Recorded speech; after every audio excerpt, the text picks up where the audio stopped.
पदाधिकारी, उपस्थित पत्रकार बंधू, काशेगाव आणि पंचक्रोशीतून आलेले सर्व वडीलधारी शेतकरी, विविध संस्थांचे पदाधिकारी आणि उपस्थित तरुण सहकारी मित्रांनो,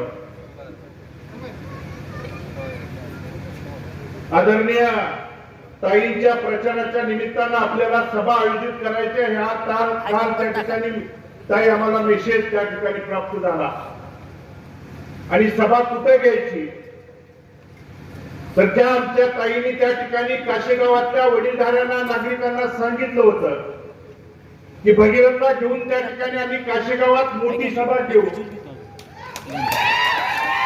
आणि मोठ्या बहिणीनं दिलेलं वचन वडीलधाऱ्याला असेल, तरुण सहकाऱ्यांना असेल, माता भगिनींना असेल, ही पूर्ण करण्याची जबाबदारी छोटा भाऊ म्हणून त्या ठिकाणी माझ्यावरती आहे. म्हणून मी सांगितलं या पंढरपूर मंगळवेढा मतदारसंघातली पहिली मोठी सभा ही काशेगाव नगरीत त्या ठिकाणी झाली पाहिजे आणि म्हणून त्या सभेला त्या ठिकाणी परवानगी देऊन आदरणीय देशमुख साहेबांनी, आदरणीय पाटील साहेबांनी त्यांचं पंढरपूर आणि मंगळवेढाकरांच्या तमाम त्या ठिकाणी मायबाप जनतेच्या वतीनं मी मनापासून या ठिकाणी स्वागत करतो.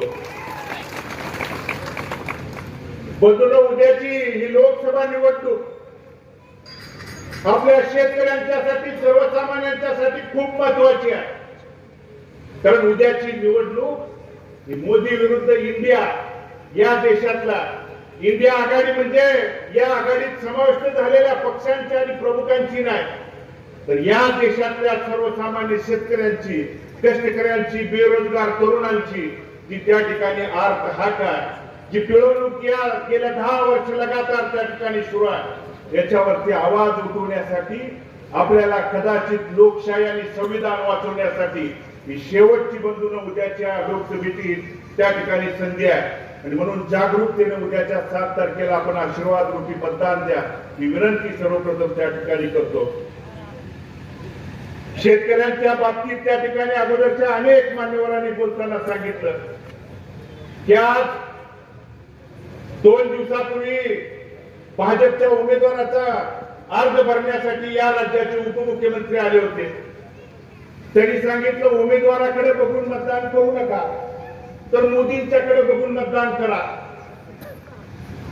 प्रत्येक पंचवार्षिकला उमेदवार बदलला जातो, फक्त मोदी त्या ठिकाणी चेहरा आमच्यावरती त्या ठिकाणी दाखवला जातो.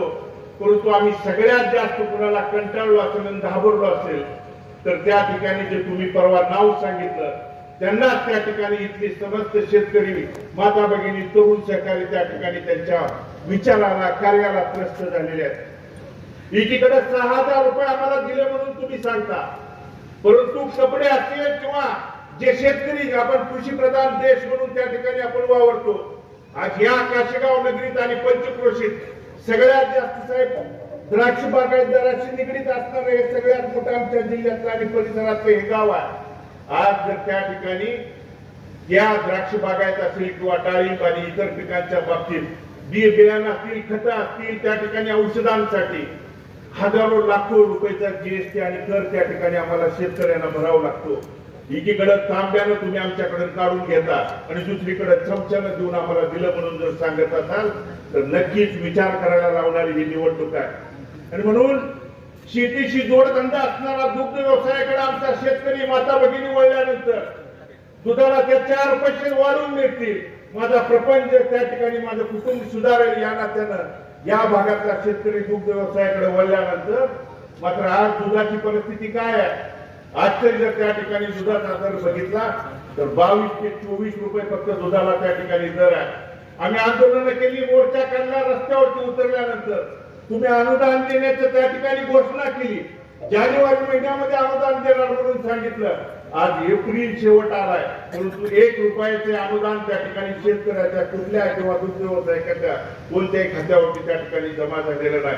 आणि म्हणून या सगळ्या गोष्टीचा सारासार विचार करायला लावणारी ही निवडणूक आहे. बंधूंनो, उमेदवार कोण आहे? समोर राम सातपुते, नाव राम आहे परंतु प्रवृत्ती रावणाची आहे. साहेब, माझ्या वडिलांच्या निधनानंतर पोटनिवडणूक झाली, त्या पोटनिवडणुकीत हा माळशिरसचा आमदार म्हणून त्या ठिकाणी भाजपच्या प्रचारात आला होता आणि प्रचारात भाषण काय केलं तर नाना गेले, त्याबरोबरच नानांची स्वप्न त्या ठिकाणी गेली म्हणून या प्रचाराच्या सभेने तालुक्यामध्ये बोलला. अरे तुमचं भाजप आणि नीतिमत्ता त्या ठिकाणी तुमच्या मनामध्ये त्या ठिकाणी संवेदना ही गोष्ट कधीच असू शकत नाही. कारण नानांच्या मनामध्ये स्वप्न काय होती तर 2009ला निवडणुकीला सामोरं जात असताना त्या मंगळवेढ्यातल्या महाराष्ट्राच्या भागातल्या शेतकऱ्याला सांगितलं होतं भले आपण दुष्काळात जन्मलो असलो तर दुष्काळात मरायचं नाही म्हणून त्या ठिकाणी सांगितल्यानंतर तुम्ही शेतकऱ्याचा पोरगा पहिल्यांदा विधानसभेत पाठवण्याचं काम 2009ला केलं. आणि म्हणून साहेब विदर्भ मराठवाड्याचा अनुशेष जोपर्यंत भरून निघत नाही तोपर्यंत पश्चिम महाराष्ट्रात कुठली योजना मंजूर करायची नाही. असं असताना देखील तत्कालीन मुख्यमंत्री आदरणीय पृथ्वीराज बाबा असतील किंवा तत्कालीन गृहमंत्री आदरणीय शिंदे साहेब त्यांच्या सहीनं राज्यपालांची त्या ठिकाणी नियुक्ती होती. स्वतः शिंदे साहेब नानांच्या बरोबर राज्यपालापर्यंत आले आणि आमच्या या 35 गावच्या शेतकऱ्यांची अतिशय जिव्हाळ्याची असणारी ही योजना आहे. तुम्ही मंजुरी द्या ही विनंती केल्यानंतर 2014 साली या योजनेला मंजुरी दिली. मंजुरी मिळाल्यानंतर 2014 ची निवडणूक नानांनी काँग्रेस पक्षाकडून लढवली पण शेतकऱ्याच्या विरोधातलं सरकार 2014ला या राज्यात आल्यानंतर ही योजना रद्द करण्याचा घाट घातला. परंतु ही योजना रद्द न होण्यासाठी हायकोर्टापर्यंत सुप्रीम कोर्टापर्यंत दारं ठोठवण्याचं काम नानांनी आणि तिथल्या शेतकऱ्यांच्या माध्यमातून केली. आज ते काल परवा तुम्हाला त्या ठिकाणी 13 मार्च मध्ये या ठिकाणी योजना मंजूर झाली आणि त्याचं श्रेय म्हणून जर घेत असतील तर माझ्याकडे या जलसंपदा विभागाचा महाराष्ट्र शासनाचा हा GR आहे ज्यामध्ये स्पष्ट उल्लेख आहे की मंगळवेढा उपसा सिंचन योजनेत सन 2013-14च्या दरसूचीवर आधारित 530 कोटी किमतीस 6/9/2000. आता शेतीला द्यायचा असेल वेग तर आणा समृद्धी ट्रॅक्टर्स इथून सोनालिका ट्रॅक्टर 20 HP ते 120 HP पर्यंत सर्व मॉडेल. सोनालिका टायगर 55 चे बुकिंग सुरू. आजच बुकिंग करा. सोनालिका हेवी ड्युटी धमाका ऑफर. ट्रॅक्टर खरेदीवर इन्शुरन्स आणि पासिंग फ्री. सोनालिका ट्रॅक्टर्स अधिकृत विक्रेते समृद्धी ट्रॅक्टर्स, मंगळवेढा, सांगोला आणि मोहोळ. हॉटेल विठ्ठल कामत पाठीमागे, कॉलेज रोड, पंढरपूर.